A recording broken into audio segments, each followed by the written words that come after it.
kwa nini hauyafurahii maisha yako? Wakati mwingine si kwamba watu wanaokuzunguka ni wabaya, ama unapata mpenzi labda unadhani huyo mpenzi ana tatizo. Wakati mwingine unakuwa umejitupa wewe mwenyewe. Mara nyingi kwenye maisha yetu huwa tunajitupa sisi wenyewe.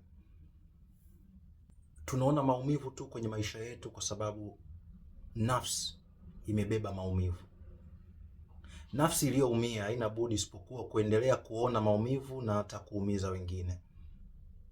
Na huwezi kufurahia maisha yako kama nafsi yako inaumwa. Umeshawahi kufikiria hilo? Labda nafsi yako inaumwa, umejikeep busy kwenye kutafuta pesa. Sawa, sio mbaya, ni jambo zuri, lakini kama njia ya kukwepa kukabiliana na ukweli. Yaani umetumia kichaka cha kuwa busy kutafuta pesa kama njia ya kukwepa ukweli kwamba unaumwa na inapaswa utibu moyo wako. Na siongee haya kukulaumu, kwa sababu elimu na ufahamu, maarifa kuhusiana na uponyaji kamili, holistic healing, umekuwa adimu kwa muda mrefu. Yamkini hukuwahi kupata mtu wa kukuongoza ama kukusaidia ama maarifa sahihi ya kukusaidia kutibu moyo wako. Kitu ambacho naweza nikakwambia kwa uhakika, inawezekana kuponya majeraha ya moyo wako. Angalia hata kwenye mahusiano, kwa mfano mahusiano ya kimapenzi. Kumekuwa na shida kubwa katika ulimwengu. Imeonekana kama kuna vita kati ya wanawake na wanaume.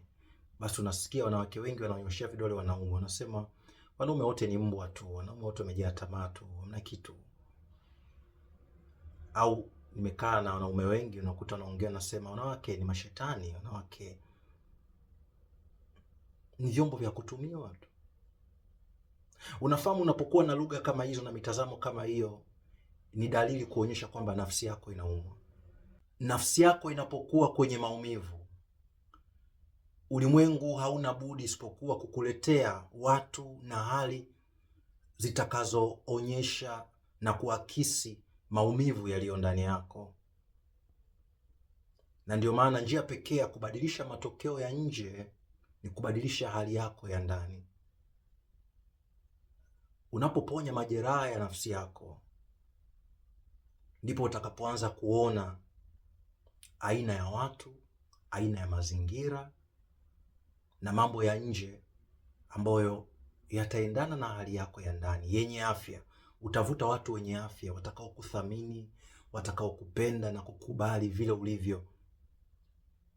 Lakini kama wewe mwenyewe umejitupa, umejisahau, ndivyo ilivyo. Watakuja watu ambao na wenyewe watakutupa, hawatakupa thamani. Kwa njia pekee sio kujaribu kupambana nje ama kukimbia ukweli, bali kukabiliana na ukweli kwamba nafsi yako inaumwa na ni wakati wa kupona. Niko nakupa mwaliko, nimeandaa kitabu.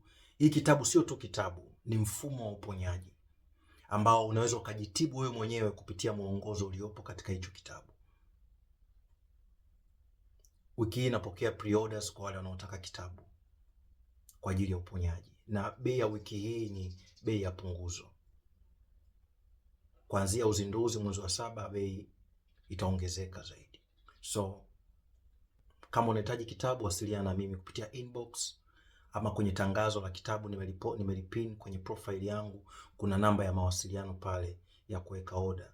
Na kwa wewe ambaye unataka kuianza safari ya uponyaji kupitia coaching program, ninayo coaching program kupitia ya kikundi ambayo inakuwa ni nafuu sana, itakokusaidia kuruhusu maumivu ambayo nafsi yako imebeba kwa muda mrefu yaweze kuondoka, kufungua mwili wako na kuupata utambulisho wako.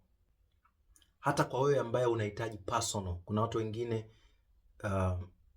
hawi comfortable sana kuwa kwenye group. Kwa hiyo kama unataka personal healing coaching, nitakuongoza katika kuponya maumivu yaliyokaa katika nafsi yako kwa muda mrefu na kufungua mfumo wako wa fahamu wa mwili ili uweze kupata ile raha na furaha iliyojificha ndani yako ambayo kwa muda mrefu hujaiona ile.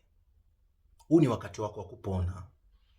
Huu ni wakati wako wa kukumbuka ya kwamba kuwa huru na mwenye furaha ni jambo la asili